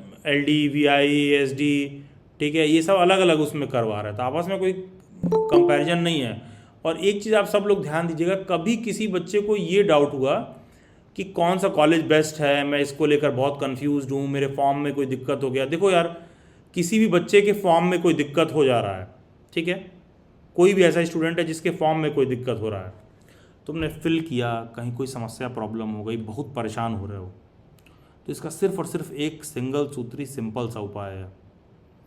आईपी यूनिवर्सिटी का हेड ऑफिस द्वारका में है, तुम वहाँ आईपी यूनिवर्सिटी के हेड ऑफिस में इन पर्सन जाके विजिट कर लो। जो भी आपका फॉर्म से रिलेटेड प्रॉब्लम होगा ना, सॉर्ट आउट हो जाएगा तुरंत। Point number 1। Point number 2, sir 2-3 colleges हैं, मुझे समझ में नहीं आ रहा है कौन सा मेरे घर के पास है। सर हमको तो समझ ही नहीं आ रहा कि डिसाइड कैसे करना है, कौन सा कहाँ है, कहाँ ढूंढेंगे दिल्ली में। कहीं नहीं ढूंढोगे दिल्ली में, सभी कॉलेजेस का एड्रेस देखो, पिन कोड दिया हुआ है, गूगल पे बैठो अपने लोकेशन से और वहाँ से वहाँ के बीच का दूरी चेक कर लो, कौन कौन सा मोड ऑफ ट्रांसपोर्ट और कैसे अवेलेबल है। और मान लो दिल्ली में रहते हो, 4 कॉलेज है यार, पता है डिसाइड करने का सबसे मस्त तरीका ये है, एक दिन कैब किए पूरे दिन का बुक करो, 4 कॉलेजेस जाओ, देख लो कैसा है, सब में आधा घंटा रहो, इधर उधर घूमो, चाय पानी कॉफ़ी करो, ठीक है, और 4 कॉलेजेस को देख लो, डिसाइड हो जाएगा। और कहीं फॉर्म फिलिंग में, काउंसलिंग में कोई मिस्टेक हो गया, कुछ ऐसा लॉक हो गया है, चेंज करना है, सबसे बेस्ट तरीका है, किसी नोटिस में कोई कन्फ्यूज़न हो रहा है, सबसे बेस्ट तरीका ये है कि आप आईपी यूनिवर्सिटी के हेड ऑफिस द्वारका विजिट करिए और जाके वहाँ से करवा लीजिए, ठीक है। देखिए कहीं पर भी कोई कैफ़े, कोई यूट्यूब पे ऑनलाइन, कोई इंस्टाग्राम पर चैट, ये चीज़ें आपको ना ग्राउंड लेवल पर चीज़ें आपके लिए बेटर नहीं कर पाएंगी। ग्राउंड लेवल पर चीज़ें तभी बेटर होंगी जो आप यूनिवर्सिटी के हेड ऑफिस जाके वहाँ से अमेंडमेंट करा रहे हैं। एंड हाँ, होता है, बहुत ईजिली हो जाएगा। कहीं पर भी किसी के फॉर्म में कोई त्रुटि रह गई, कोई मिस्टेक है, कोई डॉक्यूमेंट में मिस्टेक है, वापस से अपडेट करना चाहते हो, पोर्टल क्लोज हो गया है, कल को काउंसलिंग में कुछ इस तरह का प्रॉब्लम हो रहा है, अपडेट नहीं हो रहा है, कुछ और समस्या आप महसूस कर रहे हो, हेड ऑफिस विजिट करिए, पॉइंट नंबर 1। और क्यों विजिट करिए, आज भी काम आएगा, भविष्य में कभी कोई आपको ज़रूरत रहा था एटलीस्ट पता रहेगा आपको हेड ऑफिस कहाँ है। दूसरा चीज़, 2 से 3 कॉलेजेस के बीच में कन्फ्यूज हो, कॉलेज खुद जाकर विजिट करो। देखो यार, कुछ कॉलेज ऐसा भी हो सकता है जो तुमको गूगल पर दिखाए कि दूर है, लेकिन हो सकता है मोड ऑफ ट्रांसपोर्ट ईजी हो सकता है कि मेट्रो से निकलते ही हो, ये सब भी मैटर करता है। कई जगह पता चलेगा अच्छा दिखा तो रहा है कि हाँ 15 मिनट है, लेकिन पहले यहाँ से जाइए मेट्रो पर, फिर चौड़ा हाईवे होगा उसको पार करिए, वहाँ से एक रिक्शा मिलता है, वो टुक टुक में तुमको ले जाएगा 10 रुपये में। तो इससे होता क्या है ना, आपको अभी नहीं पता चल रहा है। जब आप बीएड में चले जाओगे और लेट से कि तुम्हारा 4 बजे 5 बजे कॉलेज क्लोज हो रहा है, तो तुमको अगर घंटा 1.5 घंटा इन चीज़ों में भगा दिए ना, तो तुम फिजिकली एग्जॉस्ट हो जाओगे। ठीक है, फिजिकली एग्जॉस्ट हो जाओगे। और पता है, कोई भी बढ़िया ज्ञान, कोई भी बढ़िया पढ़ाई का चीज़, कोई भी बढ़िया समझ का चीज़, कुछ भी आप बढ़िया लाइफ में कुछ भी एक्स्ट्रा सीख रहे हो, कोई भी एक्स्ट्रा स्किल सीख रहे हो, कोई भी एक्स्ट्रा करिकुलर एक्टिविटीज़ में कहीं पार्टिसिपेट कर रहे हो, ये सब तभी डेवलप होता है, ग्रो होता है जब आपके पास फुर्सत होता है। जिसके पास फुर्सत नहीं है वो ग्रो नहीं कर पाता। ठीक है, वो फुर्सत बहुत ज़रूरी है, शारीरिक और मानसिक रूप से वो फुर्सत बहुत ज़रूरी है। जैसे मान लो मैं अगर आपसे यहाँ बात कर रहा हूँ पिछले 1 घंटे से, तो मेरे दिमाग में कुछ भी नया करने के लिए कोई आइडिया नहीं आ रहा है। कैसे आएगा आप सोच के देखिए, मैं तो आपसे बात कर रहा हूँ घंटे भर, कुछ और बेहतर करने के लिए, कुछ और ऐड करने का मेरे को आइडिया कब आएगा? जब मैं 4 घंटे अकेले बैठूंगा, कहीं अकेले काम कर रहा हूँ, कुछ सोच रहा हूँ, तब मेरे पास आएगा। लेकिन तो यही जब होता है, जब तुम कॉलेज में जा रहे हो, मान लो कॉलेज तुम्हारा 9 से 5 चल रहा है, तो अभी तो सुन के बड़ा सही लगता है, हाँ कॉलेज तो वो अच्छा है जो सुबह से शाम तक पढ़ाएं और ये करें वो करें। नहीं यार, मतलब मेरा तो इस बात पे बहुत स्ट्रांग ओपिनियन है कि कॉलेजेस को भाई सैटरडे संडे छुट्टी रखना चाहिए, फ्राइडे को हाफ डे रखिए और बच्चे को छोड़ दीजिए भाई, let them go here and there, let them explore. ठीक है, क्योंकि पता है जब तक आपके पास वो फ्री टाइम नहीं होगा ना, तब तक आप कुछ बेटर एक्सप्लोर नहीं कर पाओगे। ठीक है, वो कहा जाता है ना कि जो इंटेलेक्चुअलिज्म है, जो वो तर्क वाली बुद्धि है, वो गुर्बत में गरीबी में नहीं, उस तरह से नहीं आती है। ठीक है, पहले आपके जैसे मान लो कुछ आप बहुत बेटर इंटेलेक्चुअल थिंकिंग कर रहे हो, तो आपके पास खाने पीने रहने के लिए रहता है, उसके बाद आपको बहुत बेहतर कुछ सोचने के लिए मिलता है। तो यही सब चीज़ें आप लोगों के साथ है। अगर तुम 9 से 5 कॉलेज जा रहे हो, तो अभी तो कॉलेज 9 बजे शुरू हो रहा है, तो तुम 9 बजे थोड़ी ना जाते हो। तुम्हारा घर 1 घंटे 1.5 घंटे दूर है, तो तुमको सुबह 6:30 7 बजे उठना पड़ेगा। ठीक है, 7 बजे लगभग उठोगे। देखो कुछ लोगों को ये बातें समझ में नहीं आती हैं, उनको लगता है हाँ तो क्या दिक्कत है, मैं तो 6 बजे उठ जाऊँगा। हाँ तो 6 बजे उठ के कौन सा झंडा गाड़ दे रहे हो? ठीक है, 6 बजे उठ के क्या कर रहे हो इधर उधर, फिर कॉलेज जाने की तैयारी कर रहे हो 3 घंटे। मतलब थोड़ा सा लॉजिकली बात समझिए कि 9 बजे कॉलेज है, तो कॉलेज जाने से पहले तुम्हारा घंटा 1.5 घंटा नुकसान होता है, कॉलेज से आने के घंटा 1.5 घंटा बाद नुकसान होता है। प्लस हम लोग ह्यूमन बीइंग हैं, ऐसा तो है नहीं कि कांटे से कांटा चलेंगे। अच्छा 9 से 5 हो गया, आप घर आए हैं, 1 घंटा आराम करेंगे, उठेंगे, 6:15 तक चाय पी लेंगे, वापस से बैठ जाएंगे काम करने के लिए। This is life doesn't work that way. ठीक है, तो थोड़ा आपको फ्री टाइम चाहिए होगा, तो उसके बाद आपको तभी अपॉर्चुनिटी मिलता है कि टीचर एडुकेशन के फील्ड में जो कुछ भी आप पढ़ रहे हो या सीख रहे हो, उन चीज़ों को आप महसूस कर पाओगे। वरना होगा क्या, कॉलेज के केवल असाइनमेंट सबमिट कर रहे हो, पढ़ाई के नाम पे सिलेबस कंप्लीट कर रहे हो और सीख कुछ नहीं रहे हो। मतलब असल में व्यक्तित्व में कुछ बदलाव नहीं आ रहा, अंदर से कुछ आपको महसूस नहीं हो रहा। ठीक है, तो जिसका आप लॉन्ग टर्म में रेप्रिकॉशन ये महसूस करोगे, जॉब वगैरह में आपको दिक्कत होगा। जैसे मान लीजिए बहुत सारे स्कूल के टीचर्स हैं जो 5-5 साल 10-10 साल से पढ़ा रहे होंगे, उनसे पूछ दोगे ना किन किन चीज़ों में स्पेशल एजुकेशन होता है और स्पेशल चाइल्ड किस किस तरह के, बता नहीं पाएंगे सब। ठीक है, बता नहीं पाएंगे डिसलेक्सिया के बच्चे को क्या दिक्कत है, इंटेलेक्चुअल डिसेबिलिटी वाले में क्या दिक्कत होता है, एसडी में क्या दिक्कत है, बता ही नहीं पाएंगे किस तरह का प्रॉब्लम है। ठीक है, और पता चलेगा 5-5 साल 7 साल से पढ़ा रहे हैं। अच्छा, मैं नहीं जाके उन बच्चों को पढ़ा रहा हूँ, लेकिन जब कोई काम कर रहे थे तो उस काम को करते समय उस बात का अंडरस्टैंडिंग और एक्सपीरियंस है। ठीक है, तो कोई हमसे आके बोल रहा है कि उसको एसडी की दिक्कत है, आईडी है, कुछ है, हम इस बच्चे को पढ़ा रहे हैं, ये प्रॉब्लम चैलेंज फेस कर रहे हैं, तो उसकी एक्चुअल में प्रॉब्लम मेरे को समझ में आ रही है। तो इससे पता है फ़र्क क्या पड़ता है कि सर इससे एक्चुअल में प्रॉब्लम में आपको समझ में आ रही, तो फ़र्क क्या पड़ रहा है? भाई पेचेक का फ़र्क पड़ता है।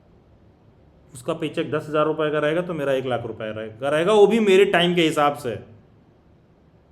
ठीक है, ये फ़र्क है। ठीक है, आप ये मत सोचिए कि अच्छा ठीक है जान गए तो कौन सा बहुत बड़ा वो हो गया, नहीं यार, फ़र्क पड़ता है ना, पेचेक का डिफरेंस है, सिंपल सा। और वो कैसे पता चलेगा, वो आपसे कोई बात करेगा ना, उसको पता चल जाएगा, कोई बहुत बड़ी बात नहीं है। ठीक है, आधा एक घंटा बात करेंगे, 2 लेक्चर आप लेंगे, तुरंत पता चल जाएगा कितना आता नहीं आता है।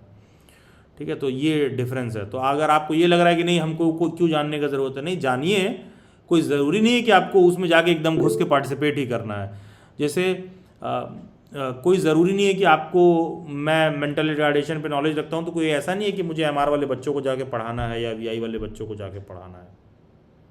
ठीक है, लेकिन उस पर अंडरस्टैंडिंग रखने में कोई बुराई नहीं है कि वो एक्चुअली में क्या चीज़ चल रहा है। इससे आपको आपके जॉब में, आपके पेचेक में बहुत फ़र्क पड़ता है। ठीक है, तुरंत में नहीं दिखेगा, लेकिन 6 महीने साल भर में वो आपको दिखने लगेगा सरफेस पर कि क्या डिफरेंस है दोनों का।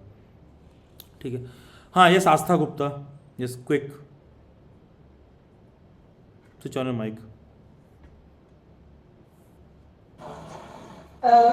सर एक्चुअली मेरे को ये पूछना था कि कालरा इंस्टीट्यूट जो कॉलेज है वो कैसा है बीएड के लिए? कैसा होना चाहिए आपके हिसाब से? ठीक ही है। सर मतलब अगर एडमिशन उसमें मिल रहा हो तो is it a good option? अगर yes, Geeta Ratan why not, ठीक है, सही ऑप्शन है, good, you should go for it. Okay sir, मतलब इंटर्नशिप्स वगैरह वहाँ पर अच्छी हैं? देखिए, मेजॉरिटी ऑफ द कॉलेजेस में अच्छे हैं, आईपी की कोई ऐसी बात नहीं है, 2-4 को छोड़ दिया जाए तो मेजॉरिटी में करवाते हैं। कालका is a good college, average में अच्छा कॉलेज है। ओके सर, ओके, ठीक है, थैंक यू सर। हाँ, उसमें एडमिशन लेने में ऐसा नहीं है कि कुछ बहुत बुरा फील होगा। ठीक है, ऐसी कोई बात नहीं है। अच्छा, देखिए यहाँ पर मैं एक चीज़ और ऐड करूँगा। देखो यार, कभी भी बीएड वीएड से रिलेटेड अगर आप लोग यूट्यूब पर कोई चीज़ें सर्च करते हैं तो बहुत सारे लोग तुमको मिल जाएंगे, वो दिल्ली यूनिवर्सिटी से होंगे, आके अपना टेस्टिमोनियल दे रहे होंगे, कोई भी एचयू से होगा, कोई जामिया से होगा, कोई कह रहा होगा अरे ये संस्था बहुत बेकार है, किसने कह दिया कि अच्छा है। देखो यार, एक बार किसी का एडमिशन हो जाता है ना, सबको अपना बेकार ही लगता है कॉलेज, अनटिल अनलेस कि तुम दूसरे कॉलेज में कंडीशन देख के आओ। ठीक है, अनटिल अनलेस कि दूसरे वाले में देख के आओ, तब तुमको पता चलेगा कि मेरे और उसमें क्या फ़र्क है।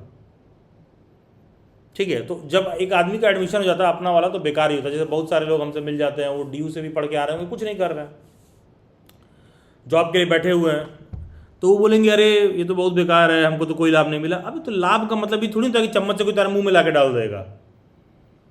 ठीक है, वहाँ से भी आप किस तरह से चीज़ों को क्या करके निकल रहे हो, थोड़ा सा ना इन बातों पे आप लोगों को मतलब समझ डेवलप करना चाहिए। बच्चा सोचता है कि अच्छा उस कॉलेज में चलेगा तो बवाल खत्म, भाई वहीं से तो शुरू हो रहा है। अभी तो आप जस्ट टीचर एजुकेशन के फील्ड में एंटर कर रहे हो। ठीक है, और एक चीज़ ये भी ध्यान दीजिएगा, मतलब अभी तो आप लोगों के कंसर्न का नहीं है ये बातें, लेकिन ठीक है, मतलब we should start listening all these things. देखिए यार, अगर तुम केमिस्ट्री के टीचर हो, अगर तुम फिजिक्स के टीचर हो, अगर तुम हिस्ट्री के टीचर हो, अगर तुम कंप्यूटर के टीचर हो, अगर तुम पॉलिटिकल साइंस के टीचर हो, अगर तुम हिंदी के टीचर हो, या किसी भी एक सब्जेक्ट के तुम टीचर हो, कोई सा भी सब्जेक्ट ले लो, तो मान लो अगर तुम हिस्ट्री पढ़ाते हो और तुमको लगता है कि मैं हिस्ट्री पढ़ा रहा हूँ, या केमिस्ट्री, फिजिक्स, कोई सा भी सब्जेक्ट ले लो, let's take an example of history. मान लो तुमको लगता है कि मैं हिस्ट्री पढ़ा रहा हूँ, ठीक है, और हिस्ट्री पढ़ाने के लिए तुमको आज 20,000 रुपये में तुम्हारी जॉब में ज्वाइनिंग हुई, तुमको ये लगता है कि अगले साल मेरा 10% का ग्रोथ होगा, तो भाई आप बहुत बड़े वाले हो, मतलब बेवकूफ़ हो, सच बता रहा हूँ। इसका मतलब कि आपको अपने जॉब के बारे में कोई समझ ही नहीं है। किसी को लगता है कि मेरा अगले साल 10% का और ग्रोथ होगा, वो और बड़ा वाला है। देखो यार, सेम काम के लिए ना हर साल आपको ग्रोथ नहीं मिलेगा, पहला चीज़। दूसरा चीज़, आने वाले समय में ना जो भी लोग टीचिंग सेक्टर में आ रहे हैं उनको भी ये बात समझ में आ जाना चाहिए कि अगर तुमको हम केमिस्ट्री पढ़ाने का 35,000 रुपये दे रहे हैं, मान लो तुम एक टीचर हो, तुमको 35,000 रुपये दे रहे हैं, और तुम मेरे स्कूल में पढ़ाते हो और तुम पिछले 5 साल से पढ़ा रहे हो, तो अगर तुम्हारी सैलरी 35,000 रुपये, तो तुम जानते हो मेरे से क्या एक्सपेक्ट करोगे? तुम सोचोगे यार कि प्रिंसिपल सर को मेरी सैलरी और बढ़ा देनी चाहिए। और प्रिंसिपल जानते हो क्या सोच रहा होगा? अभी तो केमिस्ट्री पढ़ाता है, इसको आता क्या है? नए फ्रेशर बंदे को हायर कर लेते हैं, वो 20,000 में वही केमिस्ट्री पढ़ाने के लिए रेडी हो जाएगा। वहीं से आपकी जॉब वल्नरेबल हो जाती है, क्योंकि टीचर्स भी कुछ और सीख नहीं रहे होते हैं, समझ रहे हो? उस पर्टिकुलर सब्जेक्ट को सिर्फ पढ़ाने के लिए अगर आप जॉब में कुछ बहुत ग्रोथ एक्सपेक्ट कर रहे हो, तो this is how things don't work actually. ठीक है, कुछ और एडिशनल स्किल्स एड ऑन्स आपको होनी चाहिए। आपका जो अंडरस्टैंडिंग वैल्यू है, काम करने का तरीका है, वो सिर्फ सब्जेक्ट स्पेसिफिक नहीं होना चाहिए। 90% 95% लोगों के साथ ये चैलेंज होता है और इंडिया में बहुत ज़्यादा है। इसीलिए आपका जॉब में एक्सप्लॉइटेशन होता है, क्योंकि जानते हो होता क्या है, जैसे मान लो कोई मेरे यहाँ फिजिक्स पढ़ा रहा है, अब वो समझो 5 साल फिजिक्स पढ़ा लिया, उसकी सैलरी हो गई 40,000 रुपये। अब वो मेरे लिए लाइबिलिटी हो गया है, क्योंकि अगले साल सोचेगा कुछ नहीं 42,000 रुपये हो जाए। और नया जो बीएड का फ्रेशर बच्चा है उसको भी फिजिक्स आता है, वो 20,000 रुपये में रेडी है। और स्कूल्स का क्या होता है, वो तुम्हारे नाम पे तो चल नहीं रहे होते हैं, ठीक है, स्कूल्स जो है तुम्हारे नाम पे नहीं चल रहे हैं, स्कूल का अपना खुद का नाम होता है, ठीक है। जैसे दिल्ली पब्लिक स्कूल है, जीडी गोयनका है, कोई भी स्कूल है, उनका स्कूल का अपना खुद ब्रांड नेम है। टीचर एक बहुत छोटा एंटिटी है, वो स्कूल जो टीचर के नाम पे नहीं चल रहा है। लेकिन देखोगे जो तमाम एडटेक वाले प्लेटफॉर्म्स होते हैं, जो हम लोग जैसे प्लेटफॉर्म है, वो प्लेटफॉर्म्स डेली बाइट्स के नाम से नहीं चल रहा है, मेरे नाम से भी बच्चे जानते हैं कि हाँ ये अभिलाष सर हैं, फलाना चीज़ करा रहे हैं, पढ़ा रहे हैं, मतलब टीचर के पर्सनैलिटी से भी चलता है, ठीक है। ये चीज़ स्कूल में नहीं होता है। तो होता क्या है ना, इससे आपका एक्सप्लॉइटेशन ज़्यादा होता है, क्योंकि मतलब आपका जो एसेट वैल्यू है बड़ा ही कम रहता है। तो सिर्फ सोच के देखो कि तुम केमिस्ट्री पढ़ा रहे हो, तुम 5 साल पढ़ाए, 5 साल बाद एक फ्रेशर बच्चा है जो तुमसे आधे सैलरी में करने के लिए रेडी है, वो तुमको क्यों हायर करेंगे, क्यों तुम्हारे स्कूल वाले तुम्हारे टेंट्रम को सुनेंगे। तो इन दैट केस ना आपको हमेशा वो और भी बहुत सारी चीज़ें एड ऑन नॉलेज आपके पास होना चाहिए। जैसे अभी रिसेंटली एक दिल्ली के स्कूल है, तो कुछ दिन पहले ना ये दिल्ली यूनिवर्सिटी का जो एसपीएम कॉलेज है, अभी 30 मार्च को ना मेरा वहाँ एक सेमिनार टाइप का था, तो वहीं के किसी प्रोफेसर ने रिकमेंड किया होगा। तो एक दिल्ली यूनिवर्सिटी की कॉलेज स्कूल है, उसके टीचर ने मैसेज किया कि मेरे पर्सनल नंबर पर कि हम लोग CUET का अपने यहाँ शुरू करना चाहते हैं, 12th के बाद वाले बच्चों को प्रिपेयर करा रहे हैं। और आपको अगर पता हो CUET UG का जो पेपर होता है, उसमें जनरल एप्टीट्यूड टेस्ट का पूरा एक पेपर ही होता है, ठीक है, एक सेक्शन ही सबके लिए जो कॉमन है, जनरल पेपर टेस्ट। तो कह रहे कि सर ये हमारे यहाँ पढ़ा देंगे क्या। तो मतलब मोटे जुबान में मैंने पूछा कितने रुपए देंगे, तो उन्होंने बताया कि सर वीकेंड्स को आना रहेगा या क्लास के बाद, कुछ तो बताया था, वीकेंड्स को ही शायद है, हाँ वीकेंड्स को, सैटरडे संडे को 2 घंटे का लेक्चर लेना होगा और 20,000 रुपये देंगे। तो हमने कहा देखिए ऐसा है, पहली चीज़ तो ऑफलाइन मोड में नहीं आके पढ़ाएंगे, पॉइंट 1। अब देखो वो हमको कह रहे 20,000 रुपये दे रहे हैं, पता है नॉर्मल एक बच्चा पूरे हफ्ते जॉब करता है तब, अब सिर्फ दूसरे सब्जेक्ट में भी आपका नॉलेज है या वो है, तो वो मेरे को कह रही 20,000 रुपीज़ सिर्फ संडे पढ़ाने के लिए, सिर्फ संडे, मतलब यानी कि महीने में गिनती के 4 संडे या 5, ठीक है, 2 घंटे का लेक्चर, ठीक है, और 20,000 रुपये कह रही थी। और मैंने कहा कि नहीं ये कम है अमाउंट, अगर आप चाहती हैं कि मैं 20,000 में करूं तो मैं सिर्फ ऑनलाइन करूंगा, ऑफलाइन नहीं करूंगा, आऊँगा नहीं, क्योंकि आने का मैं अलग कॉस्ट जोड़ता हूँ, मतलब 2 घंटे फिर थोड़ी नहीं जाएंगे, तब तो 5 घंटे जाएंगे मेरे, ठीक है। तो आपका निगोशिएशन पावर वहाँ पर होता है उसी स्कूल के साथ, जो अपने टीचर को पता चलेगा 15,000 रुपये दे रहा है, 20,000 रुपये दे रहा है। तो जब आप टीचिंग सेक्टर में आते हैं ना, तो आपको ना इस बात का अंडरस्टैंडिंग भी होना चाहिए। अदरवाइज अभी परसों ही जॉब रेडी स्किल का जो हमारा एक सेशन था कंक्लूड हुआ, तो उसी सेशन में मैंने कहीं तो समझाते समय मैंने बोला होगा, बीच में कहीं सेशन को पढ़ाते समय मैंने बोला कि लोग यूजी कर ले रहे हैं, पीजी कर ले रहे हैं, पीएचडी कर ले रहे हैं, और वेबसाइट पर एक फॉर्म फिल करना होता है तो खुद नहीं फिल कर पाते हैं, कैफ़े जाते हैं, कैफ़े वाले भैया भरोसे रहते हैं। तो जब फीडबैक सेशन हो रहा था तो एक स्टूडेंट ने आके कन्फेस किया कि सर मैं यूजी कर चुकी हूँ, पीजी कर चुकी हूँ और मैं पीएचडी में एडमिशन ले रखा है, सर मैं वही स्टूडेंट हूँ जो खुद से वेबसाइट पे फॉर्म नहीं फिल कर पाती हूँ। लेकिन वो यूजी है, पीजी है, बीएड है, तो उसको लग रहा है हाँ हम टीचर बनने योग्य है, वो डिग्री से तुमको लग रहा है तुम टीचर बनने योग्य हो। तुम समझ रहे हो तुम खुद अपना फॉर्म नहीं फिल कर पाते हो। आप सोच के देखिए, आप अपना खुद से फॉर्म फिल नहीं कर पाते हैं, तुम अपने स्टूडेंट को क्या सिखाओगे? ठीक है, तो अपने स्टूडेंट को क्या सिखाने वाले हो? तो जॉब रेडी स्किल के सेशन में, फीडबैक सेशन में, जब सेशन कंक्लूड हो जाता है तो हम लोग एक फीडबैक कंडक्ट करते हैं। उसमें आके वो बात उसने मेरे से एक्नॉलेज किया कि सर जो है आई एम दैट स्टूडेंट कि मैंने पीएचडी कर लिया, लेकिन हमको ये फॉर्म फिल करने नहीं आता है, ये सब हम ऑनलाइन नहीं कर पाते हैं। लेकिन कहने के लिए यूजी है, पीजी है, बीएड है, पीएचडी कर रही है। फिर कल को अखबार में छपता है कि चपरासी का फॉर्म निकला था, 2500 पीएचडी वालों ने अप्लाई किया। तो वो पीएचडी वाले वो नहीं है जिनको पीएचडी में कुछ बहुत आता है, वो सब मजबूरी में कर रहे हैं। जैसे कहने का मतलब कि आपकी ज़िंदगी में कोई भी डिग्री इसलिए नहीं होना चाहिए कि अच्छा यूजी के बाद खाली बैठे हैं तो क्या करें, तो चलो पीजी कर लेते हैं, पीजी में खाली बैठे हैं तो चलो क्या करते हैं बीएड कर लेते हैं बैकअप के नाम पर। ये नहीं होना चाहिए। आप कोई भी डिग्री ले रहे हो थोड़ा कोशिश करिए कि उसमें सीखें, उसके इन एंड अराउंड हम और भी बातें जानें, समझें और समझाने योग्य भी रहें। जैसे कि मैं टीचर हिस्ट्री और पॉलिटी का हूँ, लेकिन कोई बच्चा अगर मेरे बैच में नहीं पढ़ा होगा तो वो एग्जैक्टली हो सकता है बता भी ना पाए कि मैं किस सब्जेक्ट का टीचर हूँ, क्योंकि मैं अपने टीचिंग के काम को छोड़कर ही इसी टीचिंग सेक्टर में 10 और तरह का काम भी देखता हूँ, करता हूँ। ठीक है, मैं सिर्फ हिस्ट्री नहीं पढ़ा रहा हूँ, प्रेजेंट में जॉब सिनेरियोज क्या हैं, जॉब के क्या प्रॉब्लम्स हैं, फ्यूचर प्रॉस्पेक्ट कैसे हो सकता है, क्या जो है what should be a digital teacher, वो कैसे अपग्रेड करेगा अपने आप को।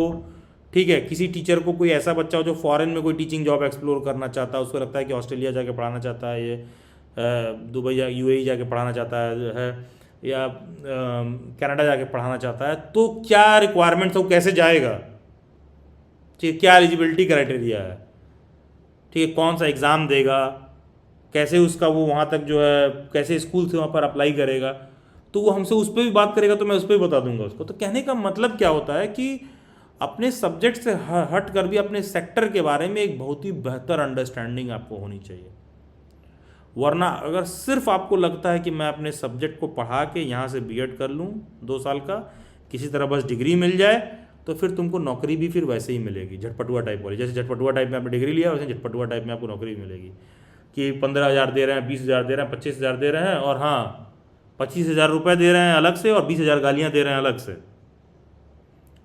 ठीक है, और ज़्यादा कुछ बोलोगे तो तुरंत रिप्लेस भी कर देंगे, क्योंकि वो संस्था आपके नाम से नहीं चल रही है, वो संस्था आपके ब्रांड या आपके फेस वैल्यू से नहीं चल रही है। तो ये सब चीज़ें होती हैं। तो देखो, अब ये ऐसा नहीं है कि ये प्रॉब्लम टीचिंग सेक्टर में है, इस तरह के प्रॉब्लम सभी सेक्टर्स में है। अगर कोई आईटी सेक्टर में काम कर रहा है तो देखो कि वहाँ पर भी अच्छा खासा आजकल ले ऑफ किया गया है एआई वगैरह के कारण, जो भी सॉफ्टवेयर्स वगैरह अपग्रेड हुए हैं उसके कारण। ठीक है, इस तरह के प्रॉब्लम्स ना सभी सेक्टर्स में आपको कम से ज़्यादा देखने के लिए मिलेंगे। तो अब देखो होता क्या है, उस सेक्टर के आप किस टाइप के बंदे हो ये मैटर करता है, क्योंकि इसी टीचिंग सेक्टर में 5,000 वाले भी हैं, 50,000 वाले भी हैं, 5 लाख वाले भी हैं, 5 करोड़ वाले भी हैं। तो ऐसा नहीं है कि कोई तुमसे 5 लाख वाला बंदा मिला, 50,000 वाला बंदा मिला या 5 करोड़ वाला बंदा मिला तो उसके सर पर कोई जो है सिंग निकले रहते हैं या हीरा मोती लगे होंगे। वो हमारे तुम्हारे जैसा दिख रहा होगा, बिल्कुल हमारे जैसा दिख रहा होगा, बैठा होगा, बात कर रहा होगा, और उसका पे चेक 5 लाख रुपए का है, आपका 5,000 रुपये का। वो दिख तुम्हारे ही जैसा रहा है, लेकिन उसकी कार्यशैली में, नॉलेज में, पढ़ने के तरीके में, पढ़ाने के तरीके में अंतर है। तो जब आप टीचिंग सेक्टर में आ रहे हो तो इस बात का समझ रखते हुए आइएगा, वरना मनोवैज्ञानिक रूप से हम लोग भी बहुत ढीठ हो जाते हैं। मतलब कुछ भी नया सीखना आसान नहीं है, चाहे मेरे लिए हो चाहे आपके लिए हो, हम सब ढीठ हो जाते हैं। हम चाहते हैं कि जो आ रहा है उसी में लिपापोती करके कुछ काम बन जाए, कुछ नया नहीं सीखना चाहते हैं हम लोग। ठीक है, तो देखिएगा इस तरह का ना रहे। टीचिंग सेक्टर में जा रहे हैं, अगर जॉब वॉब आप बेटर करना चाहते हो, तो अगर आप बेटर अर्न करना चाहते हो तो आपको वो चीज़ें करनी पड़ेंगी जो मैं आपको कह रहा हूँ। आज नहीं करोगे कल नहीं, मतलब आज नहीं करोगे कल आप वही प्रॉब्लम फेस करोगे तो आप अपग्रेड नहीं कर पाओगे खुद को। ठीक है, क्योंकि होगा क्या ना, once you have completed your BEd और टीचर एजुकेशन डिग्री, तो उसके ऊपर सोसाइटी का प्रेशर रहता है, लड़कियों के ऊपर शादी का प्रेशर रहेगा, लड़के के ऊपर जॉब का प्रेशर रहेगा, सबके ऊपर अलग अलग तरह का प्रेशर रहता है। ठीक है, तो होगा क्या ना, उस प्रेशर में, जैसा कि मैंने जहाँ से बात शुरू की थी, उस प्रेशर में आप कुछ नया नहीं सीख पाते हो, क्योंकि कुछ भी बेहतर सीखने के लिए, करने के लिए, सो कॉल्ड इंटेलेक्चुअल थिंकिंग के लिए फुर्सत और पीस ऑफ माइंड दोनों चाहिए। ठीक है, भागता हुआ मन सही फैसला नहीं ले सकता है, और भागता हुआ व्यक्ति भोजन नहीं कर सकता है। और जब आप मन से बहुत परेशान हो, बहुत जद्दोजहद में हो, कभी होता है ना कि मन बहुत पैनिक कर रहा था, बहुत परेशान हो रहा था, तो उस समय आप सही फैसला नहीं ले सकते हो। ठीक है, तो होता क्या है ना कि आपको इस बात को बस समझना होगा कि थोड़ा जब आपको फुर्सत मिलेगा तभी आप ये चीज़ कर पाओगे, सीख पाओगे। तो जब आप बीएड वीएड कर रहे होते हो तो उसी कॉलेज के दौरान ही हमको थोड़ा सा समय बचाना होता है, फ्रेश टाइम देना होता है अपने आप को सोचने के लिए कि मुझे क्या करना है, कैसे करना है। क्योंकि आप नहीं फ्रेश समय दोगे तो कॉलेज वाले बैठे हुए हैं, एक असाइनमेंट के बाद दूसरा असाइनमेंट हुआ, तीसरा असाइनमेंट। हम लोग भी ढीठ हो गए रहे होते हैं, कुछ सीखने समझने के बजाय असाइनमेंट बनाना ही आसान लगता है। तो असाइनमेंट बना के टीचर की चाटुकारी का कर रहे होते हैं, चाटने में लगे रहते हैं, बूट लिकिंग में लगे रहते हैं कि ये हमको 20 नंबर के इंटरनल में 18 नंबर कैसे दे देंगे, 17 नंबर कैसे दे देंगे, और फ़र्क कुछ नहीं पड़ेगा।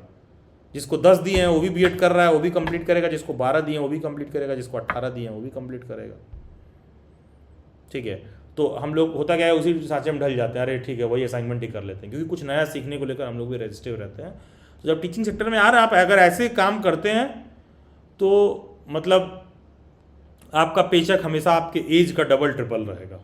ठीक है, अगर आप 20 साल के हो, अगर आप 30 साल के हो और सैलरी 20,000 रुपये है तो आपका परफॉर्मेंस पुअर है।